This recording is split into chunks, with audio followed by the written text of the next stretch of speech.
கிறிஸ்துவுக்குள் மிகவும் பிரியமானவர்களே, இன்றைய வேத வசனம், அதற்கு ஆண்டவர் கிதியோனை பார்த்து, உனக்கு இருக்கிற இந்த பலத்தோடு போ, நீ இஸ்ரவேலை மீதியானியரின் கைக்கு நீங்களாக்கி இரட்சிப்பாய், உன்னை அனுப்புகிறவர் நான் அல்லவா என்றார். அப்பொழுது கிதியோன் அவரை நோக்கி, ஆண்டவரே, நீர் எங்களோடு இருந்திருந்தால் நாங்கள் எப்படி விழுந்திருப்போம்? உங்களுடைய அற்புதங்கள் எங்கே சென்றது என்றான்.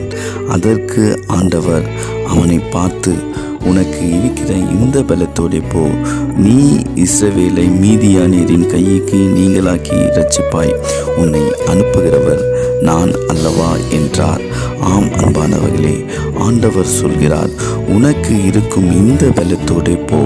இப்படி சொன்ன ஆண்டவர் மீதியானியரை மேற்கொள்ள கிதியோனுக்கும் அவனுடைய படைகளுக்கும் நவீன ரக துப்பாக்கிகளை கொடுக்கவில்லை, பெரும் படைகளை அவனோடு அனுப்பவில்லை.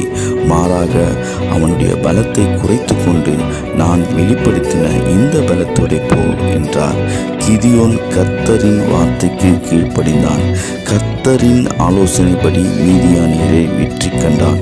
ஆம் அன்பானவர்களே, உங்கள் பலம் இதுவாக இருக்கட்டும். நீங்கள் கர்த்தரின் வார்த்தைக்கு கீழ்ப்படியுங்கள். உங்கள் சவால்களை கர்த்தரின் ஆலோசனைப்படி எதிர்கொள்ளுங்கள்.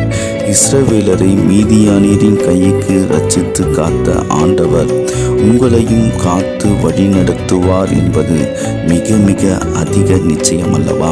கிறிஸ்து இயேசுவுக்கே மகிமை உண்டாவதாக. ஆமேன், ஆமேன்.